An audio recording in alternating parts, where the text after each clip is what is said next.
Welcome to the political forum at the Skanta Theater at the Frankfort Community Public Library. We do want to thank the people that are making this possible. We have Wamplers Services Incorporated. Big or small, we haul it all, and also Encompass Credit Union, community-minded just like you, with 2 locations in Frankfort and 1 location in Tipton. This is what we're going to do. All right, good evening. It is 6:30. We're going to get things started. Want to be punctual tonight.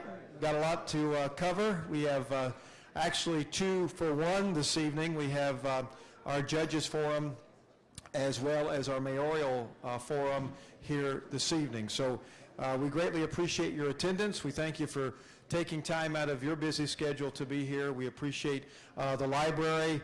As usual, they do a fantastic job of hosting and being a gracious venue for all of these activities that we hold, and we certainly appreciate the Frankfort Public Library. And isn't the wall as you come in, isn't it beautiful? I mean, they did a nice job. It's really, if you hadn't get a chance to see it, the new sign and signage for the library is beautiful.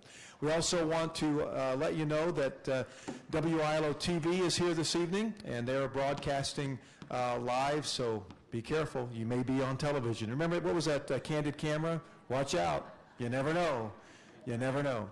One other housekeeping, if you have one of these, which about 95% probably do, there'll always be somebody out there, so not me, I don't have any of that stuff, but if you do, we would appreciate if you would turn it to silent or vibrate or turn it off completely. That would be greatly appreciated. We also want to recognize Nikki Beam back in the back. She is going to be taking your questions this evening. If you have a question that you would like to ask our judges here in the first forum and the mayors in the second, Nikki will grab those and we will get them up here to the questioners for that question to be asked. I will tell you this, our Bobby, the other half, Bobby Beam, is on this side. So thank you, Bobby and Nikki.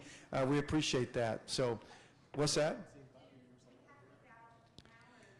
If you want to ask a question now or anytime during the event, raise your hand and we'll make sure that you get a form. So Bobby or Nikki, sorry we're separating you tonight. I know that's not a good thing, but I know you'll stay together. So anyway, absence makes the heart grow fonder, right? Okay.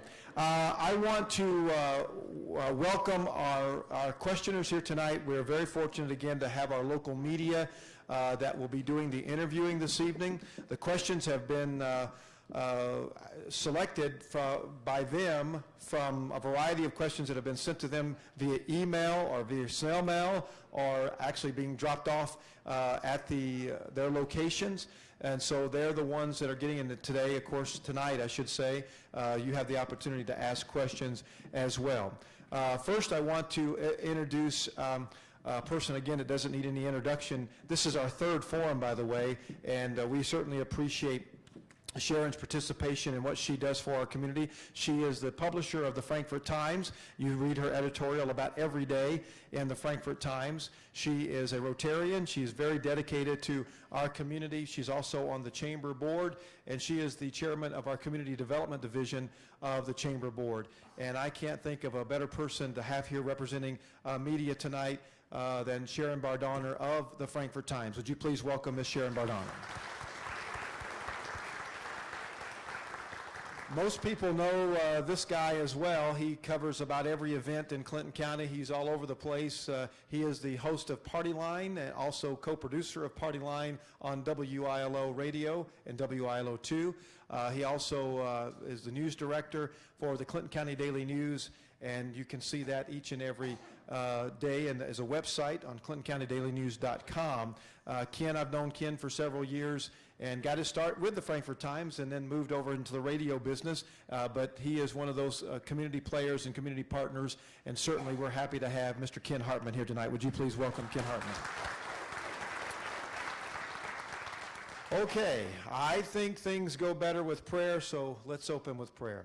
Father, we're grateful tonight for us to be here in this place we call home. Frankfort, Indiana, Clinton County, Indiana. We're so grateful, Lord, that we are here in this very room in Skanta Theater together at another election forum, another opportunity to exercise our freedom as Americans, to be able to have the independence to choose. Lord, I pray for our candidates tonight. I pray that you would give them wisdom and direction. I pray that you would give them guidance. I pray, God, that they would glorify and honor you in all that they say and do tonight. And that, Father, that you would give the voters tonight wisdom and discernment to make the right decisions come Election Day. We thank you for this opportunity, and we pray that you would be honored tonight in Christ's name. Amen. Amen. Okay.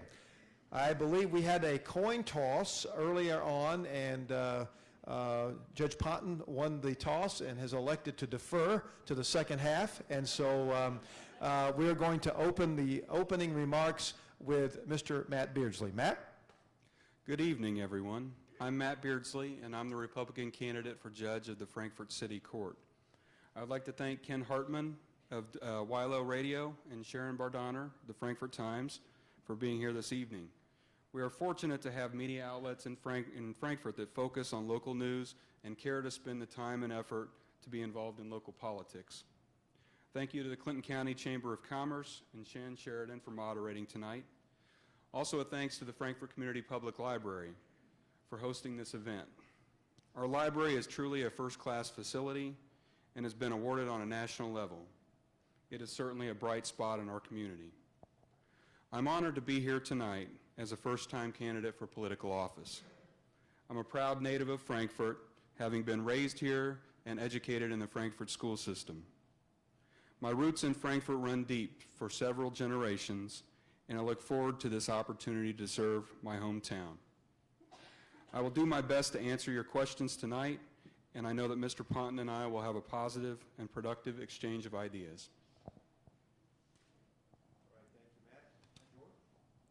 Thank you, ladies and gentlemen. It's a pleasure to be here this evening. See so many bright and shining faces, some new faces that I don't know, and many of my friends. As you know, we're engaged in a city election here this year. These aren't, for a lot of areas, not the most important elections, and people certainly spend more time thinking about the national elections and state elections than they do our city elections. But city elections are important to all of us because they select our leaders who are going to lead the community and direct it for the next 4 years. And it's important that we give some thought to the people that we want to have in holding our elected offices. It's been my privilege for some 32 years to act as your city court judge here in the city of Frankfort. It's been a very gratifying experience and somewhat humbling experience too, because you always have to keep in mind that as judge of a city court, you occupy a position that is a little bit superior to other people, and people do look up to you, and sometimes they're somewhat fearful of you. So you have to keep those things in mind. But like Matt, I've been a native of this town. My family came to Frankfort in 1925, and I went through the school system here. I went to Notre Dame later on, then worked for the Old People's Life Insurance Company. And then I went to law school after living in the community 10 years, and I've practiced law since then and have been a part-time judge, which is what the city court judge is. All right, and if you don't mind, may I call you? I know you guys see over years. May I call you by your first name, Matt and George? Is that okay to do that tonight? Thank you very much, gentlemen. Also, one other note, our timekeeper is here on the front row this evening, Mr. Jason Wilhite from the Clinton County Chamber. He puts on these events on, and we appreciate Jason. Jason will be keeping time tonight. The gentlemen just had 2 minutes for their opening remarks. A little bit later, they will have 3 minutes for their closing remarks. They will have 1 minute, 60 seconds to answer each question that's posed to them. And so that's the way the routine will go. They will go back and forth, since there's just two this evening, and we'll go back and forth up here. We'll try to get as many questions as we possibly can answered within the 45-minute time allotted. If by any chance that we run out of questions or that seems to be dragging, I'm not one to draw things out. We will close that, and then we will be preparing for the mayoral forum, which is immediately following the judge forum. So having all those things in mind, I'm going to start with you, Sharon. You've got the first question. Okay, the first question is from Matt, and I have a corollary question for Judge Ponton. Matt, this is a question that was submitted to me from one of our readers, and that is, being relatively new out of law school and a relatively new attorney, what experience or what kind of knowledge do you feel that you can bring to the position of judgeship? I'd say that I'm not really a new lawyer. I've been out of law school now for 11 years, moved back to Frankfort in 2004. In my 11 years back in Frankfort, I've handled over 2,000 cases. I've been very involved in the legal community from the standpoint of many different areas of law, many different cases that I've handled. In law school, I worked in the United States Attorney's Office and a prosecutor's office. After moving back to Frankfort, I worked as a public defender, so I've worked on both sides, have a good balance.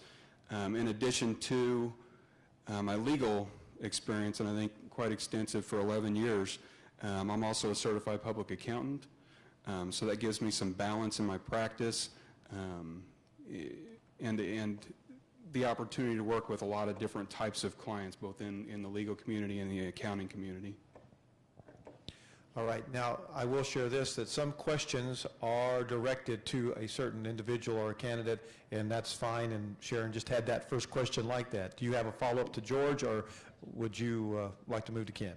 I have a follow-up for George, and that is, what do you feel that your 32 years of experience bring to the position? Well, what 32 years of experience brings, what 32 years of experience brings to this position is an understanding of human nature and an understanding of why people do the things that they do or why they don't do the things that they do. And I think those are important things that you need. A judge needs to know that, because you have to appreciate the other person's point of view. Being a city court judge is a little bit different. It's a little more informal than judge of a circuit or superior court, and you have to take that into account, because you're going to have quite a few people that will see you and want to immediately discuss your case. So experience tells me that I can't do that. I have to do those things in court. That's why we have court, and that's one of the big things that I think I would bring and continue to do if elected judge. All right, thank you. Ken?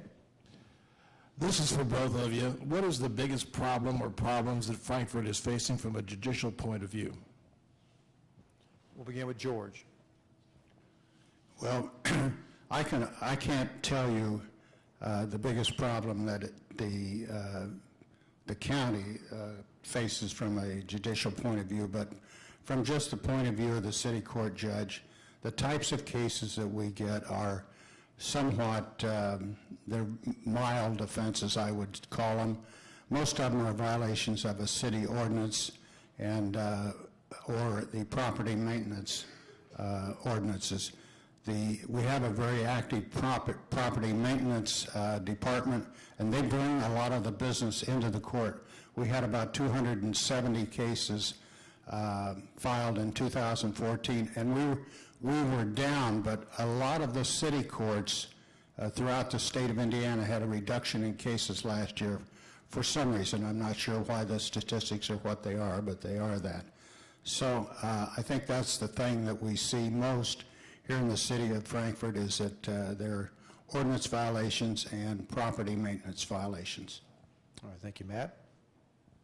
Well, along those lines, and I think just building on that a little bit, one of my goals if I'm elected judge of the city court, would be to revitalize the court a little bit and do what I can to bring some more cases into city court. The numbers as far as cases disposed by the city court are down over the last several terms.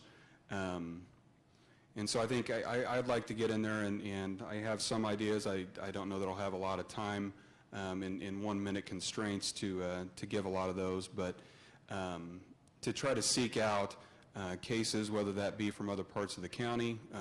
The city court does have jurisdiction in certain areas of law outside of the city.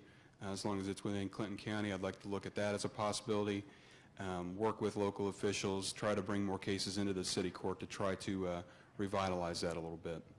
All right, thank you, Matt. I will remind you, if you have a question, feel free to raise your hand, and Nikki or Bobby will make sure that you get a paper to write that question out, and we'll get it up here to our questioners. And also, please hold any applause or response in the audience until later. We'll give you the opportunity to certainly thank these people properly for their service and being here tonight. All right, Sharon, back at you. Okay, Matt, you brought that up, so I'll give you the time to expand on that, and I'd like for each of you to speak to what you would do to revitalize or to bring more cases into the court. I just mentioned that I think the biggest thing that could potentially bring some more caseload into the Frankfort City Court would be to expand it out into different parts of the county. Indiana law does provide for city courts to have countywide jurisdiction in some areas, particularly infractions. And I know that there are other city courts around the area that are handling infraction cases that aren't necessarily within their city limits. I would approach the town marshals in some of the towns around the county, Rossville, Kirkland, Mulberry, and see if they'd be interested in having the cases heard in city court, and by doing that, revitalize the city court while at the same time reducing some of the load on the Superior and the Circuit Court. Beyond that, I'd also like to work to improve some communications between the city court and the public, and running out of time, I'll have to get back to some of the details on that here in a little bit. Okay, George? As far as, it seems like we're hitting here on the caseload of the court, but some years ago, and this stopped in probably 2010 or 11, we were up to about over 1,000 cases a year in city court. In 2013, the caseload dropped off quite a little bit, and it dropped off again in 2013. One of the reasons was that the city did not continue on with a operation cleanup that they had every spring, and in that process, the city police would go out and they'd go through the neighborhoods, and they wrote a tremendous number of city ordinance violations for trash and rubbish and accumulation of things in trucks and cars and tires and all that kind of stuff. But that program was dropped, and that was a reduction in our caseload of some 300 cases per year. But we still are getting some infraction cases, not from the city, but from the town of Kirkland. All right, and I would be amiss to share this also tonight, that these gentlemen have been instructed that they can answer their question with a yes or no, and then go back and rebut maybe the question before. So if there's something that they want to readdress, they can use that other 60 seconds to do that, but they have to answer the question. Well, I guess you don't have to do anything you don't want to, but we're asking you politely and very nicely to answer the question. So, all right, so Ken, let's go back to you. Okay, what things or items would you like to see changed as far as the courts are concerned locally? And this is be George. Well, as far as changes in the court, in 32 years, it's been almost continual change from day one. We started out 32 years ago, we didn't even have a filing system for the court. So we've changed our filing system. We've changed where we've had court 2 or 3 times. We used to be above the old utilities office, and of course that did not work out good for people with disabilities. We moved to the police station, and finally we moved down to the city building, and then we integrated our clerk's operation with the clerk's office for the city, and that was a big change. More recently, we've adopted the Odyssey electronic filing program that's administered by the Indiana Supreme Court, and that is a tremendous step forward, one that will be required of all courts in the state within a few years. We're the only court in the county that has done that and complied with that, so that's a big change too. Hey, Matt? And expanding on the last point that George made, and doubling back to a point that I was getting to earlier, as far as changes with the courts, I think we're going to see more technology involvement, just like with everything else in our lives. So I could see looking into the possibility of getting on the DocsPop system. DocsPop.com is a website that most counties in the state are tied in with as far as their court systems, and they have online access for the public and for attorneys and judges and everyone as far as keeping track of cases. And the circuit court and the superior court are both on there. Would like to see that with the city court potentially also. I would explore that. Beyond that, I'd say go out and Google Frankfort City Court, and you're not going to find a website. Some other city courts do have websites, and I think it could be a beneficial thing, even if it's a fairly basic website, just providing basic information to people about the location, who the judge is, what kind of cases are heard. I think that could be something that would be beneficial to the public. Okay, thank you. Sharon? Okay, I would say that probably many of us have had no experience whatsoever with the Frankfort City Court, hopefully with no experience with the Superior Court or the Circuit Court. So, could you please describe for us what you feel is a typical day for the city judge? Okay, that if you've never had experience with the courts, you are indeed a lucky person. Okay, typical day in city court. Let me tell you what city court does. City court has jurisdiction up to the large sum of $500. We can't fine anybody over $500. We are not a court of record. A court of record means that the judgments that we have to be appealed. But our judgments, if you don't like what happened in city court, you can go right to the circuit or superior court and you can have a brand new trial. We are not a court of record. But on a typical day, we'll have 6 or 7 judgments that need to be entered on property maintenance issues, on city ordinance violations, and maybe on some traffic tickets. Town of Kirkland is very active in what they are sending into city court, and those are infractions, and that's basically what goes on in city court. We may have a few people that want to contest a matter, in which case we'll set the matter for hearing at a later time. All right. Do you want to direct a different question to Matt, or is this how you're, maybe Matt? I'll have to We'll say have that virtual. I'm the, obviously I'm not the judge of the city court, so I can't really say what a day in the life of being a judge of the city court, and I haven't been a party in the city court. Obviously my experience has been as an attorney, mostly in superior and circuit courts around Indiana, so I don't know that I can really answer exactly what a day in the life in city court is. All right, Ken. This question came from the audience. What non-traditional punishments have you used or seen that you would use in Frankfort as a crime deterrent? Matt will answer this question. He's up. I honestly, I don't anticipate that I would be using any non-traditional punishments. When you're in city court, you have the authority, like Mr. Ponton said, to give fines for infractions, for ordinance violations, that type of thing, and I don't think that I would be outside of that. That's an interesting question, because it reminds me of the time when we had the ice storm and we had a curfew in town, and we had quite a few people that were violating the curfew and being cited into city court for that. So I decided that one of the things that we could do was we could send these people out to the park on a Saturday and let them rake and clean up, which we did do that. And as a matter of fact, I went out and supervised them.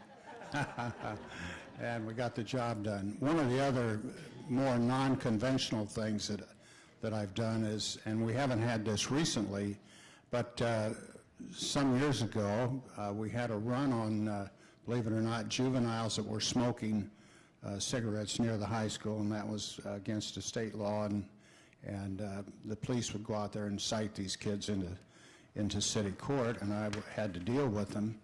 And of course, they were violating the statutes, smoking just across the street from the school, but nonetheless, you couldn't give them a fine because most of them were in a situation where they couldn't have paid anything. So, this man is waving the sign that I've done, but what we did was we had them write a 500-word essay about the hazards and the bad effects of smoking.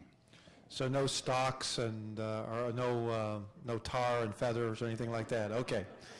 All right. Maybe it would change the whole climate and culture. All right. I believe Sharon, you're up. Did you have a lot of newspaper carriers out there at the park, perhaps?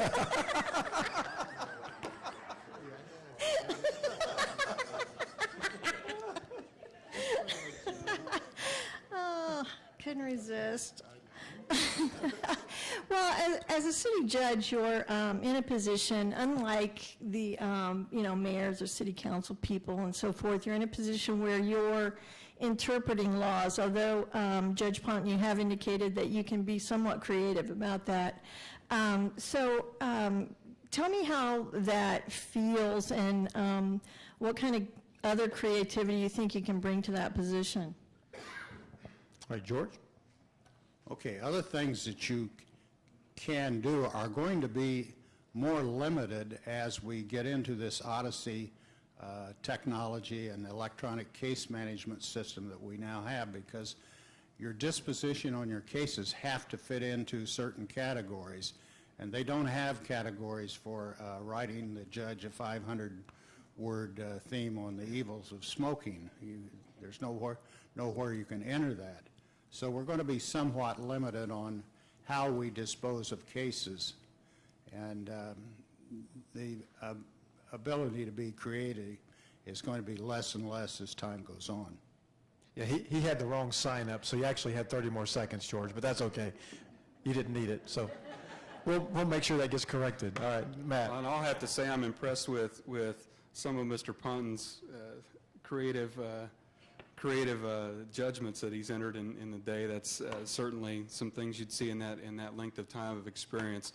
I'll have to say I'm not a particularly creative person. I leave that to my wife and my daughter and my family. So I guess my philosophy for making decisions, if I'm elected judge, I'm more of a literal interpreter of the law. I'm going to look at the statute, I'm going to look at the ordinance and see what it says, and I'm not going to try to put my own spin on it. I don't believe that it's really the judge's place to determine what they think the law should do.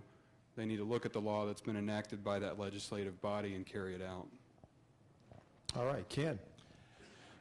You basically have said that you just take care of ordinances, some traffic tickets, those kind of things. Has there been any talk at all about doing any other kind of enforcement, any other kind of things coming into your courts that have not come in as of yet?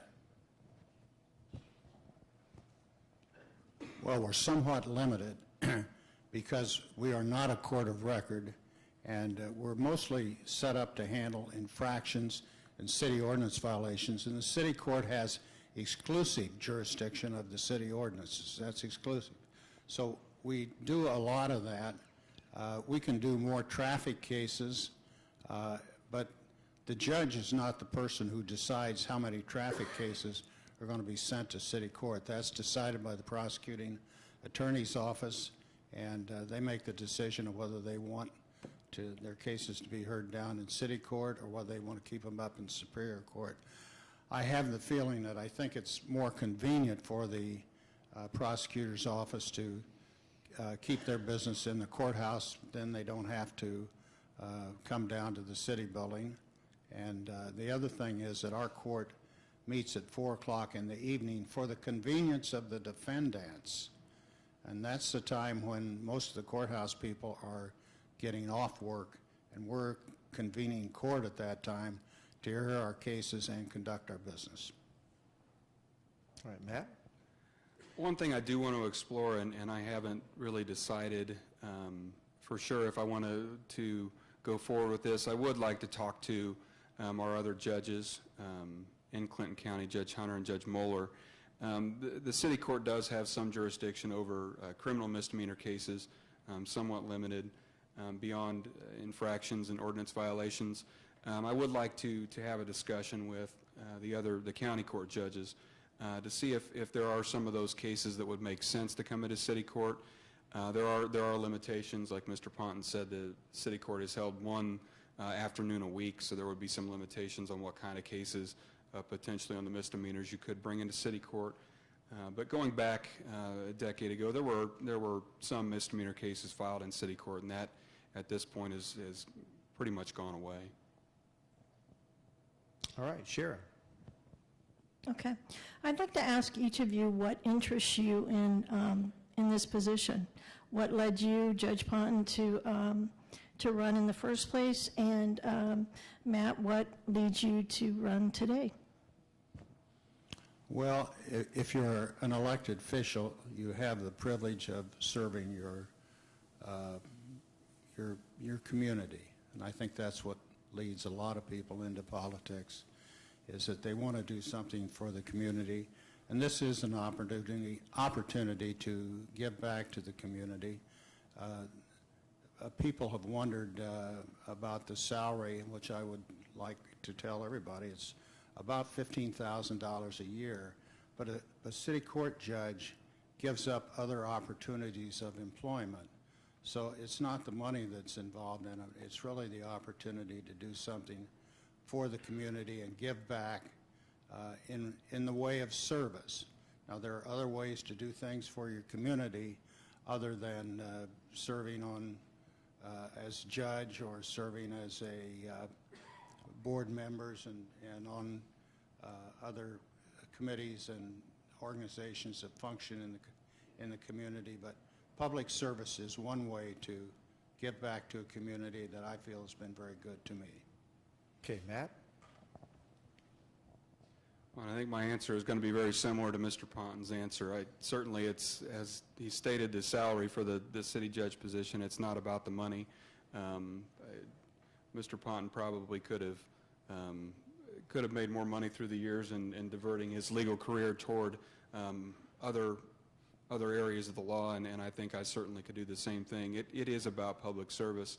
I come from I'm very proud of my family history and all the things that we've done in Clinton County, and I've tried to carry that on as I've moved back to Frankfort. I do love my community, raising my family here, and I'm excited about the opportunity. I know my tone is about like this, but I really am excited. So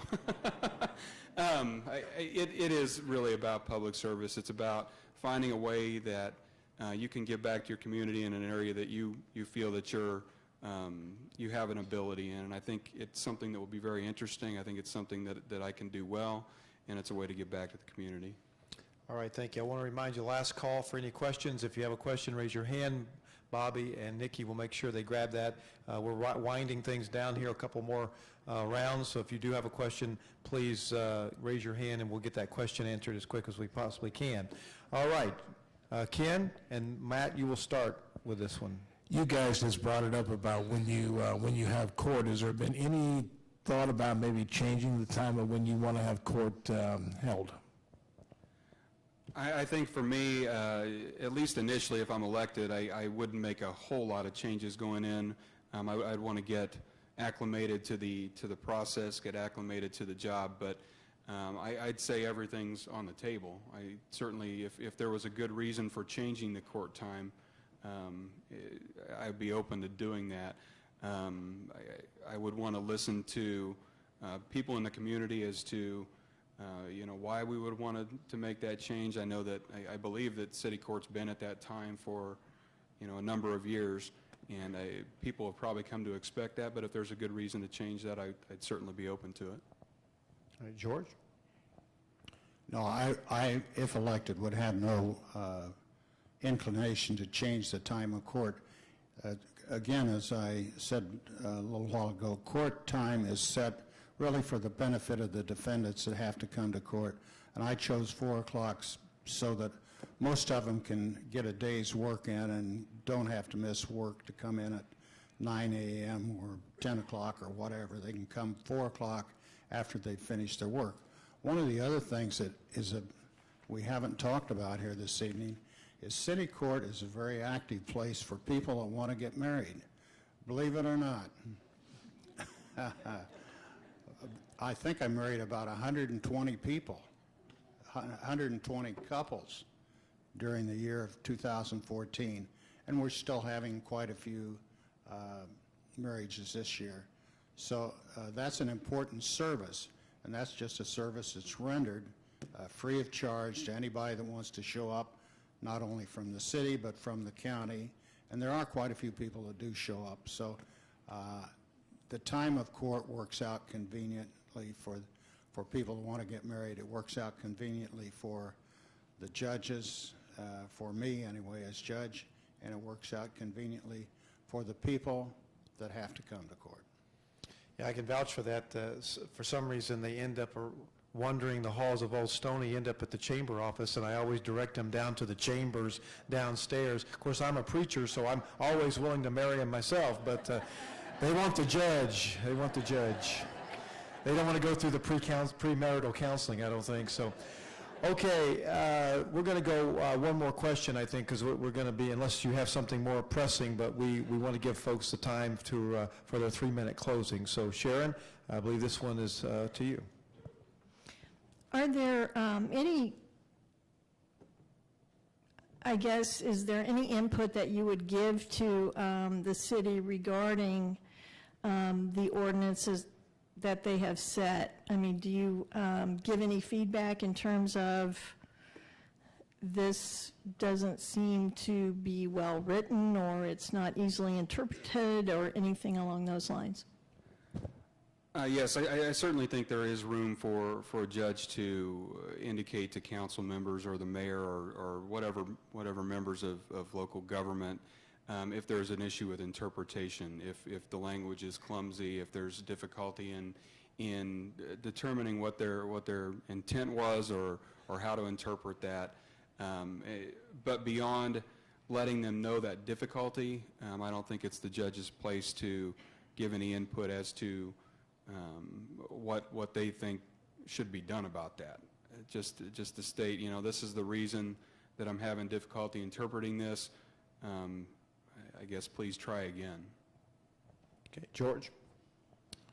Along those lines, some of our city ordinances are very, very subjective, and as a judge, you have difficulty in applying them to the facts of a given situation. But maybe that's a good thing. If they're a little bit subjective, then that gives the judge some latitude in making a decision as to whether or not the ordinance or the property maintenance statute has been violated. One of the things that needs to be looked in the years to come is that either they need to raise the jurisdiction of the Frankfort City Court and get it over $500, or maybe we need to lower some of the fines in our property maintenance cases and in our city ordinances, because if you have repeat violators, which we do, we're getting to the point where some of the fines are exceeding the jurisdiction of the court, and that's somewhat limiting, but that's something that needs to be looked at. All right, gentlemen, you have 3 minutes now for your closing remarks. We'll begin with Matt. Well, for my closing statement tonight, I want to give a brief recap of my qualifications for judge of the Frankfort City Court and reasons why citizens of Frankfort should vote for me for that position. I'm a native of Frankfort and a proud hot dog. I graduated from Frankfort High School, Hanover College in Southern Indiana with a degree in Economics and Business Administration, and Indiana University School of Law in Bloomington, and graduated from all with honors. Throughout my time in school and since returning to Frankfort after law school, I've been very involved in the community. I'm deeply rooted in the community and am proud to be raising my children here. Since moving back home, I've been involved with several civic and charitable organizations, including the Frankfort Kiwanis Club, Boys and Girls Club of Clinton County, Hope in the Harvest Missions International, Frankfort Education Foundation, as well as serving as an elder and a deacon at First Evangelical Presbyterian Church. In my career, I am a licensed attorney and certified public accountant. I've worked in a variety of areas of law, gained vast experience handling over 2,000 cases in 11 years.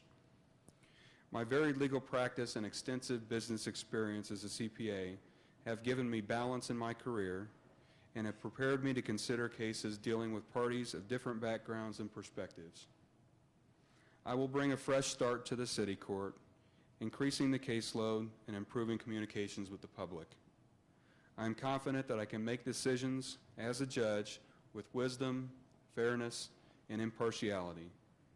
I look forward to the opportunity to serve as your next Frankfort City Judge, and I ask for your vote. All right, thank you very much, Matt. George? In concluding our program here this evening, I would just like to tell you that I also am deeply committed to what goes on in our community. I have supported the community over many, many years and supported a lot of programs in the community.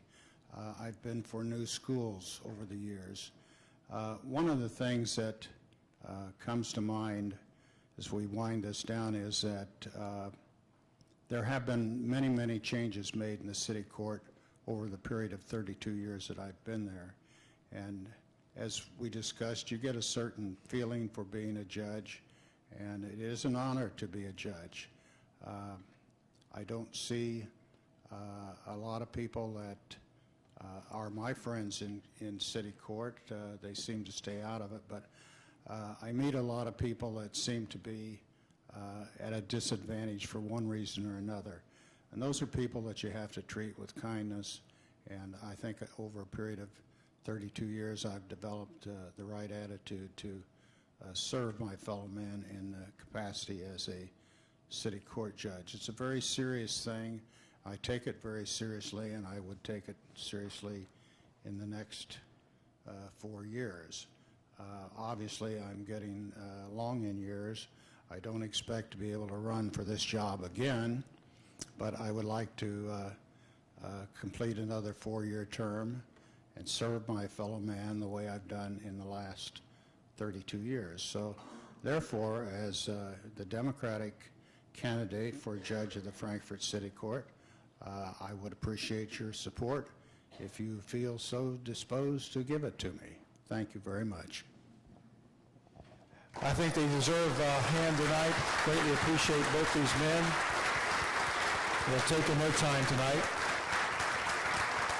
Thank you for your 32 years of service, George, and certainly, Matt, thank you for making yourself vulnerable this evening. I will just share one editorial comment in the sense, unconventional discipline. Have a button where you can just take away their smartphone for just 30 days. Take away people's technology for 30 days. It may change this culture.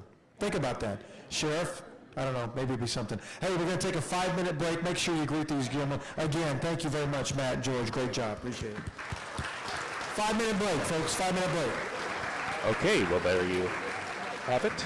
The 5-minute break has begun, and the candidates for city judge shaking hands and leaving the stage area. And we do want to thank Encompass Credit Union, community-minded just like you, with 2 locations in Frankfort and 1 location in Tipton. And also Clinton County Daily News. We're going to have some pictures up here for this evening, taken by Patty Keaton Parks. So you can look forward to that either this evening or tomorrow early on. We also want to thank Wampler Services Incorporated, large or small, they haul it all. Wampler Services Incorporated. And so, Skanta Theater looks like about, I would say, it appears to me about 70% full. So I would guess maybe 150-ish people that are here. We see now the mayoral candidates are getting ready. And I would like to have your perspective. Now, this was one of the first forums that you've seen, Gabe. Again, Gabe is our intern at the radio station. Gabe Kinder. So tell us about it. What do you think? I actually enjoyed this quite a bit. Being young, I really never have taken an interest in this sort of thing, but it's interesting to see what all is going on, and I'm getting more into it, and I gotta say, I enjoy it quite a bit, actually. What two surprises do you have from what you've seen so far tonight? What things that kind of surprised you a little bit tonight? I'm not gonna lie, I kind of thought it would be a little bit less civil, a little bit more targeted. I don't know. Contentious? Yeah. So that was kind of surprising to me, and just kind of how small and how little, I guess. Kind of intimate. Yes. Yeah, it was almost like a discussion over a coffee table, wasn't it? Yeah. Great job. It was a lot better than I thought it'd be. Uh-huh. And any questions that you would have asked that were not asked tonight? Not that I could think of off the top of my head. I'm sure if I came back tomorrow, I would have tons of them, but right now, no. Well, once again, if you've just joined us, we're at the Skanta Theater, the Frankfort Community All right, Public 2-minute Library. warning, 2-minute warning, 2 minutes, And 2 we have a minutes. 2-minute warning now for the second half of tonight's forum, and that would be the mayoral forum. And I don't really call this a debate. I call it a forum, and I think that's more apt, don't you think? Yeah, I do actually. I don't know. It didn't seem too intense or anything. It was pretty laid back, open. Yeah, I'd say you're right there. Okay, and so again, we want to thank our sponsors that are making this possible. That'd be Wampler Services Incorporated, large or small, they haul it all. And also Encompass Credit Union, community-minded, just like you, with 2 locations in Frankfort and 1 location in Tipton as well. So once again, you have tuned in to WILOTV.com. And this the mayoral forum is coming up next. That'll be our second half of tonight's coverage for you. We do want to thank the Frankfort Library. They've been very accommodating on setting us up with the sound system, etc. And we're about 50 minutes now into this. It started at 6:30, and now it is 7:20. So it'll be interesting to see how the mayoral forum goes. The Mulberry forum only had about 4 or 5 people, and then we came back with the Kirkland forum a few days later, and much better attended. And that was for the clerk treasurer in Kirkland. And I would guess there were 25, maybe even 30 people at the gymnasium at Clinton Central that took part in that.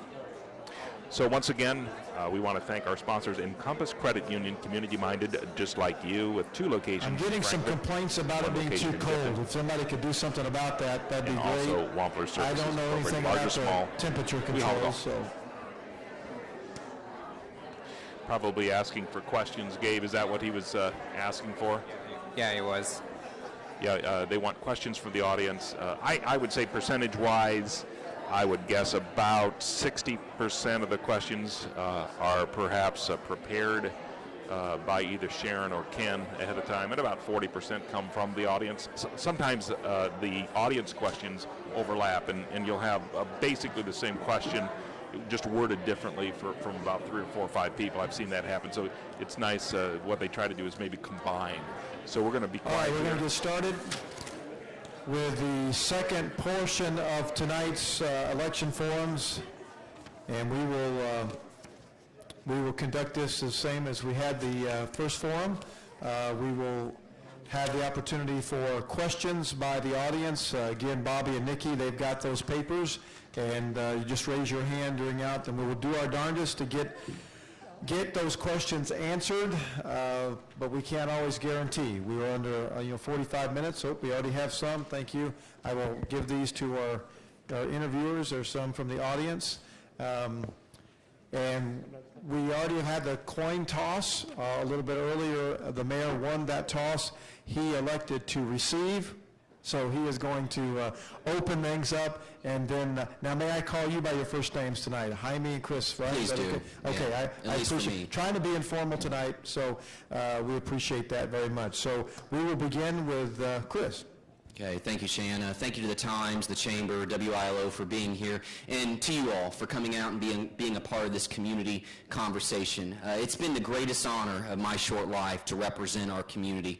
My beautiful wife, Samantha, and I, we are committed to this community. We purchased a home in this community. We can't wait to raise a family in this community, but we will be starting with a kitten, and we'll go from there. Frankfort's on the map, folks. We're on the map again. And we're being looked at in a big way. We are a beacon for growth. The past 4 years has been about rebuilding the middle class in our community, nothing short of that. Now, our administration has put forth a set of metrics underneath 4 cornerstones to get this done, to stay accountable, to stay transparent. Under the cornerstone of Citizen Voice, we've held 42 community meetings over the past 4 years. Our community policing mentality has reduced crime by 17% since 2011. When I came into office at the beginning of 2012, crime has been reduced by 17% in our community. Structure fires, thanks to our fire prevention techniques, have been reduced by 38%. Drug arrests are up by 188%. I'm proud of that.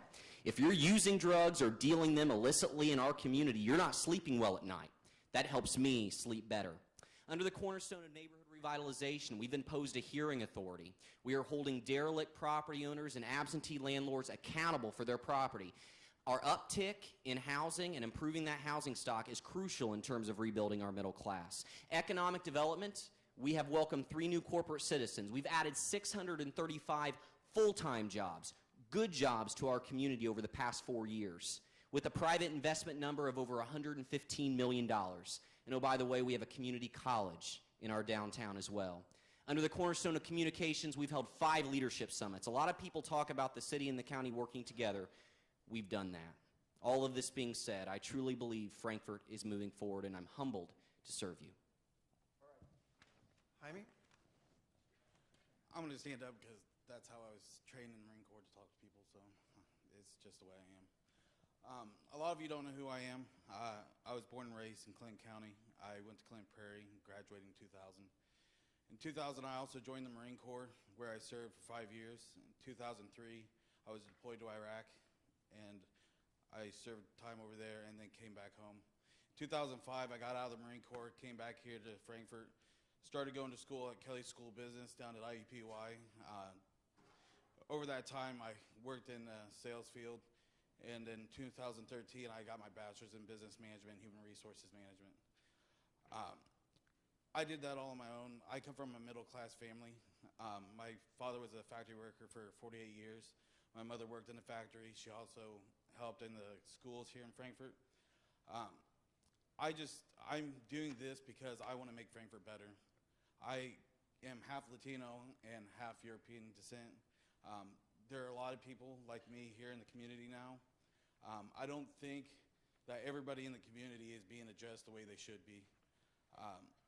Not just on the Latino side, but lower income, white community, the same way. I wouldn't be doing this if I didn't love this city, and if I didn't want to serve the community like I serve my country. That's just the kind of person I am, and I will do my best, if elected, to make sure that I serve everybody. Thank you. All right, thank you very much. So now you have your 2-minute introductions, and now we will open up 1-minute question round. Again, they have the opportunity, the candidates do, to respond and answer that question, and then rebut if they want to do so with the remainder of the 60 seconds that they have. So let's begin with Sharon. Sharon? Okay, Jaime, this is a question from the audience.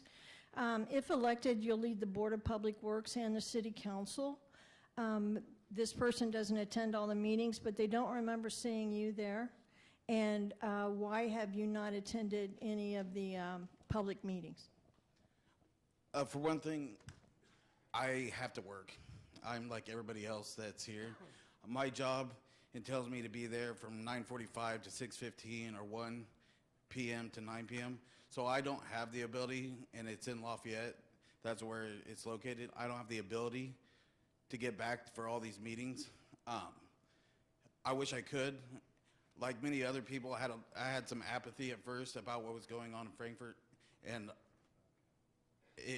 it's just one of those things that once you see it go on for so long, you have to do something. So that is my best explanation for why I wasn't there. It's not the best answer, but I think that's the only answer I can give. It's the honest one. Okay, Sharon, do you have a follow-up to the mayor, or? Okay, so Ken, we'll go back to you.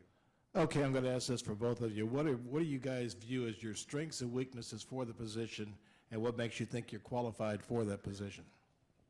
We'll start with Chris and then Jaime.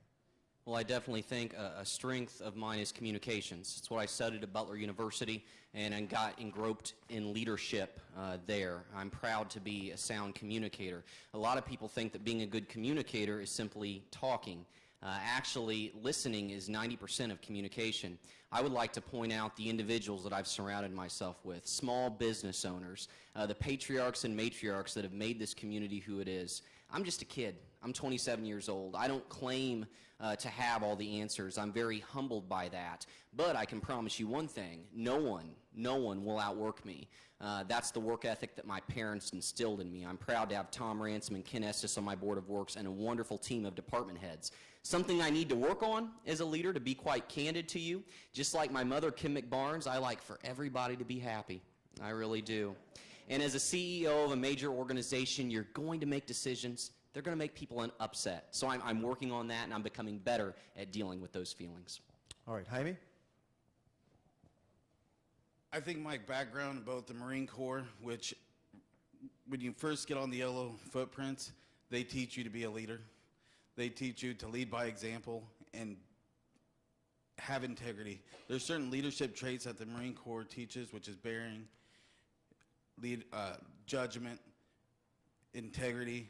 Those kind of things are what I could bring. I don't expect anything out of my people that I won't do myself, whether that's getting out and shoveling or doing whatever it is. I've always led that way. As a manager for a store, I wouldn't tell my employees to vacuum if I wasn't willing to vacuum. I know that sounds simple, but you have to be able to do what you're telling other people to do, and I think that's what really makes a leader. All right, Sharon, back to you. Okay. I want to talk about the city's budget. There has been some information out there that the city could be, according to the Umball report that was discussed, I believe, at the September 14th City Council meeting, that the city could be in the hole in 4 years, 5 perhaps. So I want to talk about what the position of the city's budget is, what it looks like for 2016, and then I know that we've projected out through 2020. So if you could both speak to that, I'd appreciate it. Begin with Chris and then Jaime. Oh, I'm sorry, it would be Jaime and then Chris, I'm sorry. So I actually have the Umball report right here. I know it's probably hard to see for most people. Frankfort is currently, we're in the 2015, so we are currently right here. The general consensus for most cities is that you keep a 15% cash flow reserve or a cash reserve. That's this dotted line right here. By 2017, we are going to be right here. By 2018, we are actually going to be below the 0 mark on the actual chart. And then by 2020, we're going to be all the way down to negative 1.5. I don't know how else you can explain this report. A certified CPA did it with the information that she had. I have to go by what she says. She wouldn't be certified if she didn't know what she was talking about. All right, Chris? I've always been told in life when you're told something to research it for yourself. And that's what I want to bring to light tonight. This report is very misdirecting. Facts are a stubborn thing, and my administration is proud of the facts. And in this instance, this particular instance, the facts are getting lost in the politics. This report in particular had many incomplete assumptions, which led to unrealistic projections. I have packets here. I have one for you, Jaime, from our CFO, our clerk treasurer, whom I adore and I look up to, and I'm going to read a portion of this to you, the last sentence. She says, I want to emphasize that at the time of this report that it was presented, it was based off assumptions, and that there was every intention of making changes to the report once the mayor's capital improvement plan was completed. She goes on to talk about the fiscal strength of our city, our balanced budget for next year, and the financial sustainability of our city over the next 5 years. Let me talk to you about facts. When I came into this office on January 1st of 2012, our city general budget was $1.6 million. When I'm done by the end of 2016, we will have a city general budget of $2.2 million. We've been a very good steward of your money, and we have a plan to keep increasing those cash reserves as we move forward. And I have packets for our media here tonight listing out that evidence as well. All right, thank you. Ken? Jaime, this question is for you. You've said that you want to bring the community together by adding a Latino community liaison to the city government. How would you pay for that role, and what would that person be doing on a daily basis? It wouldn't be a day-to-day role. It would be more a liaison that I would reach out to the community, have them kind of name somebody that is entrenched deep in the Latino community, and then work with them to do outreach as a city to the Latinos in the community. I don't have any set way of paying for it. I don't think that we necessarily always have to pay for something in the city. There's a thing called volunteerism. I think I would look to that asset first before seeking to use government money to facilitate that. But that's what I would tell you. Ken, do you have a follow-up for Chris? Okay. Sharon? Do you have a response to that? May I have a chance to respond to that? I just want to make a note here, folks. We have over 120 liaisons in this community. Underneath my administration, I believe that we do not have to have a particular position to cater to a certain demographic. If you're a part of our city, you're expected to serve the whole of our community. I do understand, and I appreciate we have a very diverse community. Of many different races, many different backgrounds, many different ethnicities. We embrace this. Over the past 4 years, we've hired 2 of the first Hispanic police officers in the history of our community. Out of those 42 community meetings over the past 4 years, 6 have been exclusively for the Latino community. We're here to serve everyone. Sharon? Okay, Jaime, I want to go back to a statement that you made. I'd like for you to clarify or to go into that a little bit deeper. You had said that once you see it go on for so long, you have to do something. Mm-hmm. What are you referring to? The spending of $750,000 for a fire truck that's broken 2/3 of the time, seeing the pool losing $50,000 a year over year, seeing the roads not being maintained, seeing the alleyways not being properly graded. If you just walk door to door, there's people. Just the other day, I was walking door to door, and this nice lady told me that her husband is in an electric wheelchair, and this is right on Walnut. I said, what's your main complaint? She said, my husband has to ride his wheelchair in the street because there's no way to actually ride down the sidewalks. That's something that shouldn't happen. I mean, we need to make sure that these sidewalks are being repaired so that handicapped or people with disabilities have the ability to go wherever they want inside the city. I mean, that's just a simple thing that we should be making sure that they're taken care of. All right. Is there a follow-up? Okay. Thanks to our strategic 5-year capital improvement plan, on an annual basis, we are dumping more and more and more money in our roads. State Road 28 West has never been smoother. That may have seemed like a small problem, but it was gigantic when you had to work with NDOT and CSX. We as a community came together to get that done. In terms of our rescue pumper, I stand beside that investment. We need to give our public safety officials the tools they need to do their job, and I promise you, if you were one of those 100 structure fires in 2015, if that was your house, if those were your grandchildren, you'd be very, very pleased that we have that piece of equipment to put out that fire effectively. In terms of the TPA pool, folks, we're never going to make money on the TPA pool. We really won't. It costs about $125,000 to operate that pool every year. We generate about $30,000. Some things we as a community have come together and said this is an amenity and we need to invest in it. In terms of sidewalks, we just obtained a $250,000 grant to build safe routes to our schools. We're improving our infrastructure every day. All right, Ken. What are the biggest issue or issues facing this community in your guys' minds? We'll begin with Chris and then Jaime. Housing's number one. If we want to attract more young professionals, build a middle class, and continue to wage a war for jobs, we have to better our housing stock. Instead of just talking about it over the past 4 years, we put boots on the ground. We've implemented a historic preservation commission.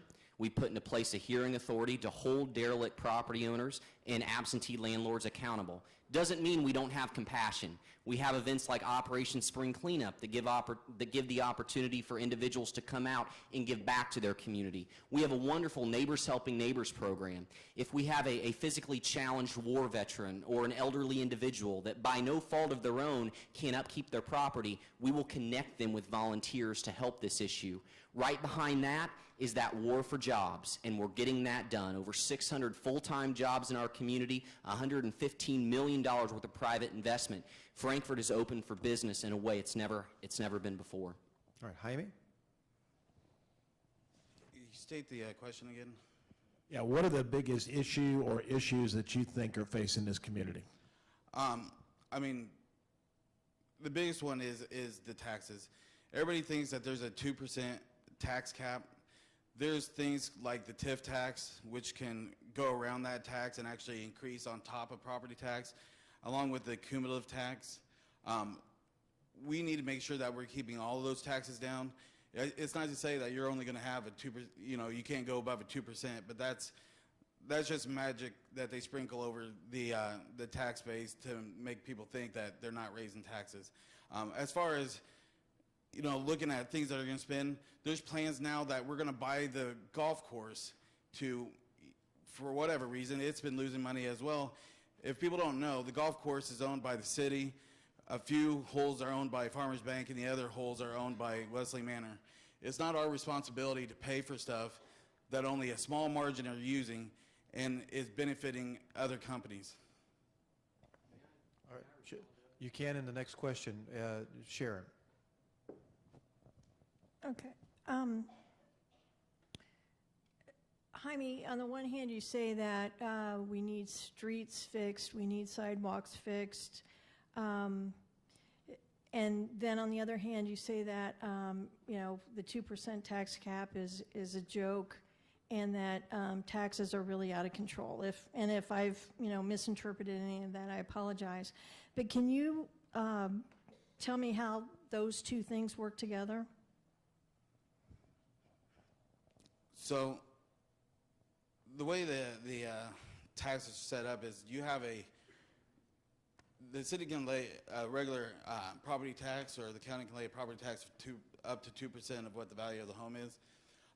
With the cumulative tax or the TIF tax, which Ball State did an actual study on, those are taxes that they can apply on top of the property tax. They're not considered property tax. The TIF tax, if I have a slight amount of time to read, it shows that it's associated with less employment, less taxable income, and slightly higher tax rates. That's from Ball State. It also says that, where is it at? The impact on economic development and others to increase the property value in the district. So basically, a TIF tax is where they can say, okay, your business, let's say your business is rated at 100,000. With a TIF tax, they can go, well, we don't really think it's 100,000. We think it's 500,000. So we're going to tax you at a $500,000 rate. That is extra money that's being tacked on to what the actual cost of the property is. That's just one, a brief overview of how the taxes work. Okay, but my question, which I don't feel was answered, is how would you propose to pay for the upgrades that you feel are necessary if there isn't tax revenues coming into the city? Well, I mean, we have tax revenue, but I think what we really need to do is, we have people that audit. We need to do an in-depth audit of exactly how much money is being spent where, and go through and see if it's a want or a need. There's a difference between wanting something and needing something. So, we're still in what they say, we're out of a recession, but everything is still on a recessionary term. You have to be able to say, okay, do we really need this, or do we just want it? Do we have the money to spend, or should we be spending that money better somewhere else? Chris? May I respond to that? Good news. In terms of needs and wants, that's what our 5-year capital improvement plan does. It's strategic, high-level financial management that continues to build our cash reserves while at the same time giving our community and our employees what they need to do their jobs and what they need in order to thrive. In terms of the TIF tax, Mr. McKinney, I would really encourage you to do some studying on this if you were to become mayor. Tax increment financing, by no means, ladies and gentlemen, it's not a new tax. It's not anything additional. What you do is you freeze a tax rate in a certain area, and any additional investment that happens in that area, those additional taxes are captured. The rate doesn't go up. And then you can strategically use that money to invest back into those industries to help them add more jobs and bring more vibrancy to the community. You keep talking about a 2% cap. 2% cap, Mr. McKinney, is for rental properties. There's a 1% cap for residential property owners in our community. Ultimately, how do we reduce taxes? By increasing our assessed valuation in the community. And with over $115 million of investment over the past 4 years, we've done that. In 2012, our tax rate was 2.04. In 2015, it's 1.63. Okay, Ken. This question is for both of you. What is your plans to battle drugs and gangs in this community? We'll begin with Chris and then go to Jaime. Well, as I noted in my opening remarks, drug arrests are up by 188% since 2011. If you're dealing drugs, if you're using drugs, and I'll say this on WILO TV, wherever Russ Casper is, watch out. We're coming after you. What we've done is we put a K-9 unit on the street in our police department. We've given our officers proper drug interdiction training, so as they pull up to a traffic stop, they're able to detect a circumstance and properly investigate that individual.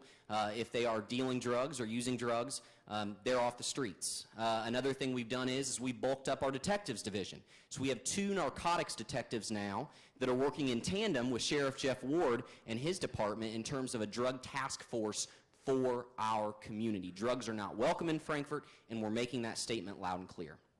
All right, Jaime? I would say, along with the working with law enforcement, I'd reach out to the DEA. A lot of people know there's a huge heroin epidemic going on in Frankfort, along with meth. Getting people in both the state level and the federal level in here to help with these issues. They know that Frankfort is a trafficking area for narcotics. That's one thing that we may not be able to handle without bringing in federal resources. As far as we need to work on the ground level by reaching out to the community, reaching out to those people, maybe starting up a better, or working to get people on some kind of drug rehabilitation so that they're not, spreading the drugs around the city. And we need to work to not just incriminate people, but keep them from getting deeper into that life. Okay, we're about halfway through. I want to just remind you, if you do have a question, raise your hand. Nikki or Bobby will make sure that you get a piece of a form to be able to fill out, and then we'll get it up here and try to get to it if we possibly can. We got a lot of great questions here. Sharon, I'll get back to you, and this Jaime, you'll start this one. Okay. I'd like for both of you to talk about the amenities in the community, and one of the amenities that has been mentioned is the golf course. Please speak to the current status of the golf course. And along those lines, there's a question that, is there anything to the rumor that the city is planning to buy the country club? As far as the amount of money currently going into the golf course, I don't have it on me right at hand, so I'll go ahead and defer that to the mayor for him to tell you exactly how much is being spent, and then I'll rebut any statement after that on the next question. All right. Chris? All right, I can tell you this year we're putting just over $28,000 into our golf course. This is a partnership between Clinton County, the City of Frankfort, the Clinton County Economic Advancement Foundation, and Wesley Manor. What makes this situation unique is we own a good majority of the golf course. In terms of purchasing the country club, if the question, Sharon, was about the old clubhouse, Shoops has purchased that, and they're running high-level catered events out of that property. I believe our golf course is an incredibly important amenity to our community. We can't sacrifice the other initiatives in our community. We must keep paving streets. We've got to keep building sidewalks. We've got to upgrade our utility infrastructure. But we do need to work together as a city council, a board of works, my office, to keep our golf course running. Right now, I need to applaud Wanda Mitchell, Eric Woods, and Todd Corey on their work with the golf course. We're working very well with the county, another great partnership, so we can truly sustain this amenity and make it a better product for years to come. All right, thank you. Ken? Jaime, this... Did you have some? Were you going to rebut him? Well, he's got that opportunity in the next question. So he has to ask the question, and you can say whatever you want, Jaime, and then... Okay. Okay, all right. Jaime, this question came to us from the audience. It has been said that you want to reduce the number of city employees. Does that mean that you also want to cut services as well? You know, there's going to be some hard choices that are going to have to be made if we want to make sure that our city continues to function. It's not where we're going to be cutting all services, but we have to really look at what we're going to do to make sure that our budget is maintained in a reasonable level. Keep at least that 15% cash reserve. If that means that some jobs are going to have to be cut, hopefully it'll be more out of attrition rather than going through and just firing people. That's not something that I don't think anybody that's ever owned a business has wanted to do. I remember the first time I ever had to fire somebody. I did not like the feeling of having to let somebody go, because you know that those jobs, those people depend on those jobs to pay bills, and that's not something that I'm looking forward to. But you have to, like the mayor said, you have to make hard choices. You have to look at the whole picture and see what exactly needs to be done. And then back to the golf course, I think it's important that we have these things, but when the golf course is only used by a small section of the town, that's not something that's being overly beneficial to the whole community. Whether that means that we have to sell it off to a private entity and let them deal with it, or we have to put it back to the tax rolls and sell it to have housing put there, that's money that could come back to the city and that we're not putting out of the city. You can't run a business with negative cash flows. All right, thank you very much. Sharon? Do I have an opportunity, Shan, to Yeah, rebut next that, question, during the next question. Okay. On. Thank you.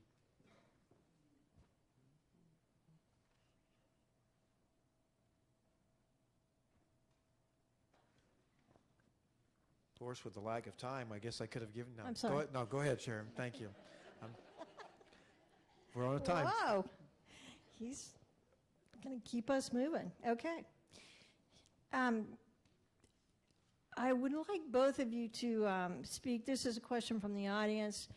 Mayor, first of all, at what point, there have been some incidents lately with the Frankfort Police Department, and so the question is, at what point will you as mayor hold the Frankfort Police Department accountable for all of the poor decision-making by some officers? And then, Jaime, on your part, what is your opinion of the current handling of all those incidents? And Chris, you can respond to that, and then you have that opportunity to rebut. Yes, thank you for that question, Sharon. I appreciate it, and I know it's on the community's minds today, and it's on my mind.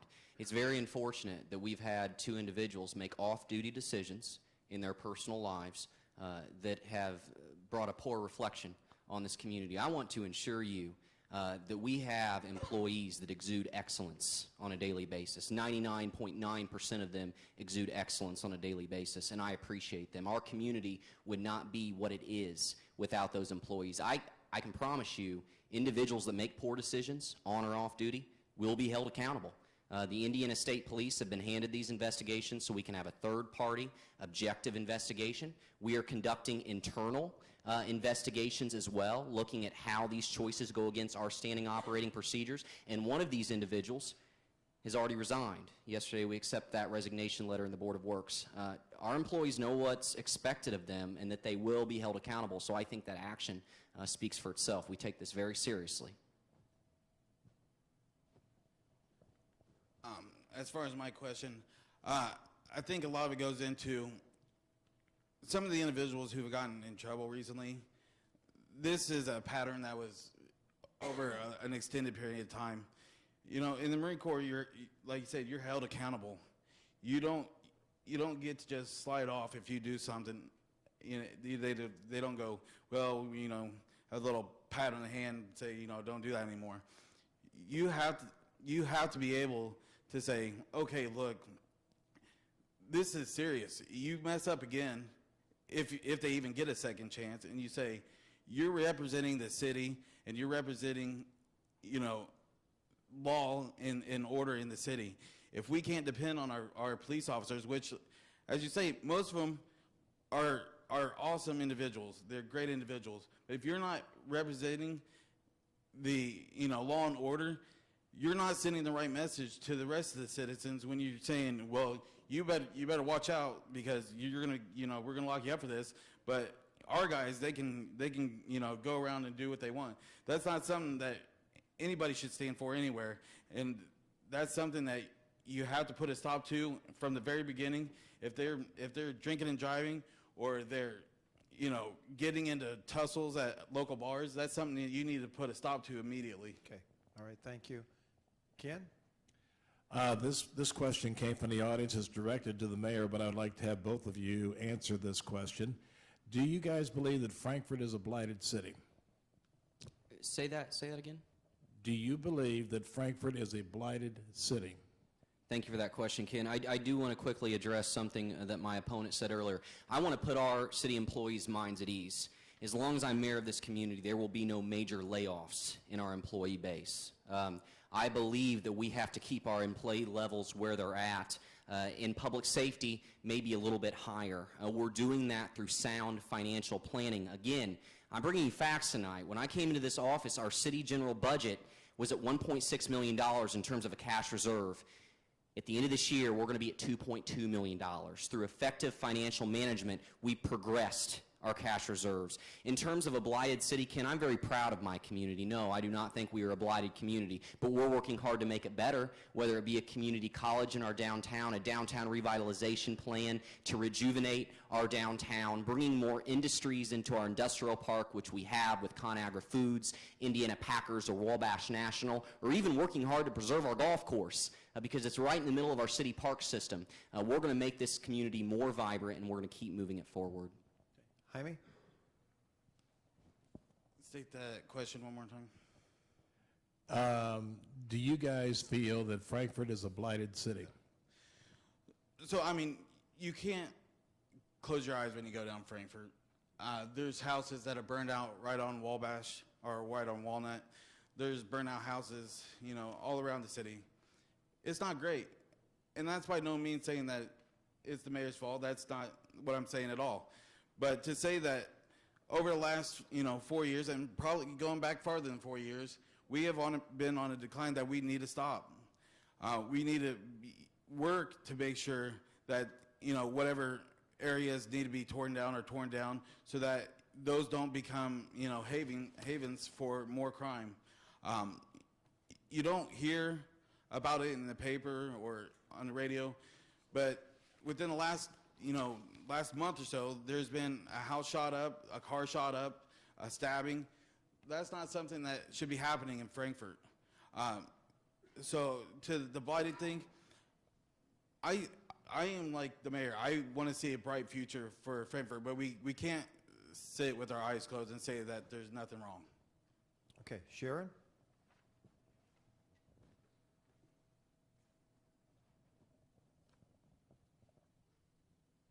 Oh, we already asked that. Okay, Mayor, this is a question for you. It has to do with your social media. If someone asks a question on your social media account, why are they blocked? Well, Sharon, I'm not sure exactly what you're referring to. I will tell you that that's a personal site that I run. I can tell you that I certainly do not appreciate any negative things being said on that site in a very derogatory manner. That site is opened up for good public discourse. If you look through that site tonight and you go down through the comments, there's going to be a lot of people that disagree with me on certain things. That's okay. That's just good democracy. If you use profanity, if you attack my family in a way that's unethical, yes, it's a personal page and you're going to be blocked. I don't think there's any room for that in good, hearty public discourse. I can tell you that social media has been something that my administration has implemented to really reach the masses. I mean, whether it be a snow emergency in the wintertime, video blogging from my office, every single day, 24 hours a day, I'm not just talking about communicating, I am communicating to the individuals that I serve, and I think that's benefited our city greatly. Jaime, you want to respond to that, or? I mean, it's his social media. He can do with it as he will. I put my own Facebook page up, and people can ask any questions they want. They'll never get blocked. I'll try to answer any question they have. I'm not going to speak to, his social media page. That's his. I have no right to tell him what to do with it, so I'll leave it there. All right. Ken? Okay, I'm going to ask a question, a little bit, same question, but a little different for both of you. Jaime, this question's for you. What is your overall plan of governing the city, and how would you go about doing it? And then, Chris, for you, you've been doing this now for 4 years. How much are you going to change the way you govern for the next 4 years? We'll begin with Jaime. So I think the best way to do it is leading by example. If I think that, we need to pick up the streets, I'll be out there with my, sleeves rolled up, helping to do that. I'll be reaching out to the community, asking them, come to certain forums. If you can't come to this night, come to this night. You got to be able to give the community every chance possible, which I know there's a lot of apathy. There's a lot of apathy out there just over the last, at least 10 years or more, whether it's federal government or city government. People just don't think there's anything's going to change. They don't think that it really matters whether you say something or not. You got to be able to reach out to them and say, your voice does matter. It does matter what you think, and we will take your opinions and your suggestions seriously. All right, thank you, Jaime. Chris? Well, in terms of how we continue to lead, we continue to strive to become better. I'm never going to be satisfied with where our community's at, and you can expect that I expect excellence and professionalism out of myself. I push our department heads on a daily basis. Our Board of Works, our City Council is doing a great job. We're molding so well together. Now why is that? I believe in planning. A lot of politicians talk about a lot of things, and then they turn around and they never deliver on it. I'll never forget when I was first elected, and I was running on a 100-day plan, and since then I've carried out 6 plans in my administration, 1 100-day plan and 5 200-day plans. A reporter from Lafayette asked me, "Mayor, are you sure you want to do this? We're going to hold you accountable." I said, "Yeah, I do. I want to do it. I want people to know the direction we're taking our community. I want them to know how they can plug themselves in. I want my department heads to know the vision I have for our community. And it's been a team philosophy and it's been a planning philosophy. And I think that's why we've seen the number of jobs created. That's why we've seen a community college come to our downtown. That's why we're seeing slowly but surely our infrastructure and housing improving. And we're going to continue to keep that hammer down. We're going to continue to strive to become better. All right, thank you. Sharon, I'm going to go a couple more questions. Okay. One of the questions that we had was, what is a libertarian? But I just want to ask, how does, Mayor, you're representing the Republican Party, Jaime, you're representing the Libertarian Party. How does that inform your administration? How would you put that into action? Start with you, Chris. Well, I'm a Republican because I'm a conservative. I believe less government is good government. Big government with entitlements is something I simply do not believe in. That's a personal feeling of mine. Now, in local government, are we voting down party lines? No, we're not doing that every day. But I can tell you what it has done is Indiana's a red state. We are. Some might say we're purple, but right now we're red. We have a Republican governor. We have a supermajority in our Senate and our House. Dealing with things like State Road 28 West, housing issues in our community, I have a direct line with the people that lead this state. I have a direct line with the IEDC. They know Frankfort's open for business. They know when we have an issue that they're going to come here, because I'm not going to accept it any other way. Whether it be the governor coming here and I'm rerouting his motorcade to go up and down State Road 28, so he's going through a pothole or two, as directed by me to his driver, or Representative Van Adder coming here and talking to me about housing issues. I do have those connections, and I believe that only helps to better our community. Jaime? So as a libertarian, there's some similarities between the Libertarian Party and the Republican Party. We're both fiscally conservative. The Libertarian Party wants to be, they believe in the most minimal government possible, but still be able to get you the roads, get you the sidewalks, get you the things that you need. They don't see the overall need to give amenities. They think that's something that's better left to the private industry, who have an actual incentive to give you the best experience possible. They believe that most of the stuff could probably be, if you're for libertarian, they would believe that you want everything to be privatized, because private industry is the best way to make sure things are good, because they want to make money. And when there's a monetary incentive, it gets done. When you use government money, it tends to take more and more as time goes on, because people are like, well, if I don't use this money, I'm not going to get the same amount next year. If I use too much money, they'll take away some of my funds. So the big thing with libertarianism is we believe in the same, fiscal responsibility, except for we believe that you can do the most minimally as possible. All right, thank you, Jaime. This is going to be what you guys have been waiting for, the last question of the evening. We're at the home stretch. Ken, you have the honors. All righty. There's been this continual talk of the magic number of 20,000 for a population here in Frankfort. How's the best way for us to get there, and then what would you like to see come in if we get that far? Jaime? I think one of the things we really need to do is work on the flight from Frankfurt. It's been an issue for decades that people graduate, they go to college, and then they leave. We need to do things that will keep people here in town, that will start businesses, be entrepreneurs, and help the community grow. If we continue to, put people through, public schools, they go off to college, they get their degree, they're not thinking, hey, let me go back to Frankfurt. They're thinking, I'm going to go where the money is. So we need to make sure that we have the ability to retain our talent that is made here in Frankfurt, and work to get others to come in through whatever, programs or mechanisms that we can, come up with that's not overly financially burdensome, to bring new people and new blood into the community, whether that's getting rid of zoning walls so that you can put a flower shop on the bottom floor of your house, and then put your apartment on the second floor, just so that you can start your business off small and then grow. People know that zoning laws, like in Houston, those zoning laws, they don't have any, and they're the #1 growing city in the United States. Businesses don't want to stay in a house. They want to start, and then they want to move on to bigger and better things. So Right. if we can allow that to happen, I think that would help Okay, Frankfort. thank you very much. Chris? Zoning codes are important. They lay out a template for growth in our community.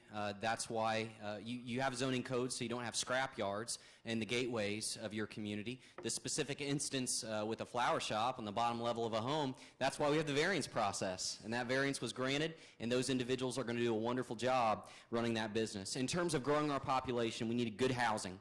We need good jobs. We need sound education. But, you know, I'm a big believer in getting the next generation involved as well. The individuals that are going to get that degree from Butler or IU or Purdue or Notre Dame and then are going to say, hey, where do I relocate? And we started up a Frankfort Future Leaders Advisory Council. I work with some of our best and brightest from our local high school, and I empower them to come in and help my office make policy decisions. I actually worked with our city council to give them a line item in our budget next year of $5,000, so they're actually going to carry out a quality of life project in our community. I believe if we do more of those things, they're going to turn around and they're going to say, hey, I had a stake in the game. I had a voice in making that place what it is today. Maybe I'd like to raise my family there too. And I'd like to see a Steak and Shake, Ken, so I can buy my wife a milkshake. Okay. Thank you, gentlemen. We appreciate Steak and Shake. May bring more people, that's for sure. Thank you, gentlemen, for tonight. We appreciate your candor, and we certainly appreciate your willingness to be here tonight. We're going to finish up with our closing remarks. You have 3 minutes in closing, and again, you can respond to any of the questions that have been asked earlier as well in this 3-minute closing remark. We'll begin with Mayor Chris McBarnes. Thank you, Sharon, Ken, and my opponent, Mr. McKinney. And I want you to know, Mr. McKinney, I have every ounce of respect for you, sir. Serving our armed forces, that's a true hero, and I appreciate what you did for our country. My grandfather did the same thing in World War II, and he will always be my hero. I don't claim to have all the answers, ladies and gentlemen. I really don't. I've tried surrounding myself with the best possible people. I've tried learning each and every single day, and I'm just like you. I wake up, I pack up my lunch pail, I go to work, and I work as hard as I can for this community, and I want to continuously grow for you. I want to meet your expectations, and I truly want to leave Frankfort better than that of which I found it. Our cash reserves are climbing. Our taxes over the past 5 years have come down. Our crime is down. More building permits are being issued now than in 2011. More jobs are being created in our community, over $115 million of private investment. It's working. Do we have a ways to go? Sure. There's always something more you could do. But one thing I want to end with, and this is something, it perhaps may not seem tangible, but really is. This isn't something you can legislate. This isn't something you can budget for. Yes, as mayor, I'm all about winning championships for our community, winning that next big industry. But you know what I'm more about? I'm more about developing champions in our community, empowering our employees and our citizens to go out and be a champion. I believe in each and every single one of you. If you're upset with something that we've done, that's okay. I still believe in you, and I want what's best for you. This past week in the Times editorial in the hits, a hit was given to Chief John Kirby, Sam Payne, George Belmore, Aaron Harper, Jared Blacker, all citizens and all employees of this community, whether they be city employees or county employees, going out and doing extraordinary things. People in this community more than ever are taking it, and it's incumbent upon them to give back. Doing a little is doing a lot. You can't legislate that. And I believe that I'm a small part of that. We live in an environment now in our community where the possibilities are endless, where a brighter future abounds. And whether you're the mayor, or whether you're a street department worker or a police department officer, you know that you can be a part of that change, and you want to be a part of that change. I'm proud that that culture is being built and forwarded in our community. And I promise you, if you give me an opportunity to serve you another 4 years, this is only going to grow. Thank you so much, and I hope to see you on the streets of Frankfort very soon. All right, thank you, Mr. Mayor. Mr. Jaime McKinney, you have the closing remarks. Okay, I'm going to stand up again because it's my closing remarks. For one thing, it's ridiculous to think that somebody would put a scrapyard in the middle of town. That, I mean, they're not going to put it right in between two houses. That's just, I mean, to think that that would happen is a ridiculous statement. But to the rest of it, like I said, I want to serve the community. I want to serve like I did when I was in the Marine Corps. That's the proudest thing I ever did in my life. When they pinned that Eagle, Globe, and Anchor on me, I cried on top of you know, the mountain that we had to climb out in San Diego. It was probably the pinnacle of my life. Being mayor would be another one of those pinnacles. Not because it's me being flashy or me doing things, it's because I would be able to serve. You know, whether it's me or it's Mayor McBarnes, we're gonna do probably different things, but for the right reasons. We want to make the city better. It's not because we have ulterior motives or we want, you know, to make ourselves look great. We want the city to be better. So I want people to remember that. And I agree with him earlier. Keep your conversation civil. Make sure that you realize that each one of us, everybody running for office is a person, and those comments do, you know, if you're going to be in public, you're going to get stung. So you can be harsh, but you don't have to be, you know, I'm trying to think of the word. Professional. So just remember that when you go and you talk about whether you're like Mayor Barnes or you like me, keep it civil. And as far as, you know, being mayor, I will do my best to make sure that, you know, we get out and we do what we say we're going to do. I want to make sure that all the departments get in-depth audits so we know exactly where the money is going everywhere. I want to make sure that those get put online. I think that in 2015, it should be able for anybody on your smartphone or on your computer or your tablet, you should be able to look up any information you want about the city, about how much we spend on the pool, how much we spend on the golf course, how much we spend for, you know, outside advertising. Things like that are important. It might seem like a small light item, but once you start putting all those things together, it paints a bigger picture. And I just want to make sure that we have an informed electorate that knows exactly where their money is being spent and why. All right, thank you very much. Before we close and we give them a final round of appreciation, not yet, not yet, not yet, not yet. You didn't hear what I said, so you don't listen to instructions. Listen. Before we give them our final round of appreciation, I want to thank the library. This is a great facility. As mentioned earlier, this is an award-winning facility. We are so grateful to have this here in our community, and we're grateful for the library and the staff here helping us out tonight. Thank you, Sharon. Thank you, Ken. We appreciate it. We're going to be back here on the same stage again Thursday night for the City Council Forum. We have like 8 candidates. It's, oh boy, it's going to be fun. So you want to be back here Thursday night at 6:30. We'll have a great evening. Chamber board members. I think we have Don Stock, I believe, is out there. Don, or was out there. He may have left. But oh, there's Don. Appreciate Don being here this evening as part of the Chamber of Commerce. We appreciate their support in all of this and endeavor.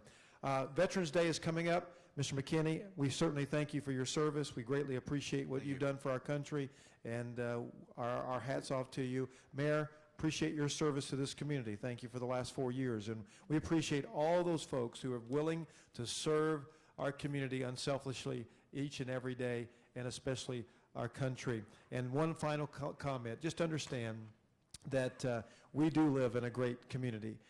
Let's make it better each and every day. Thank you. Have a great night. God bless.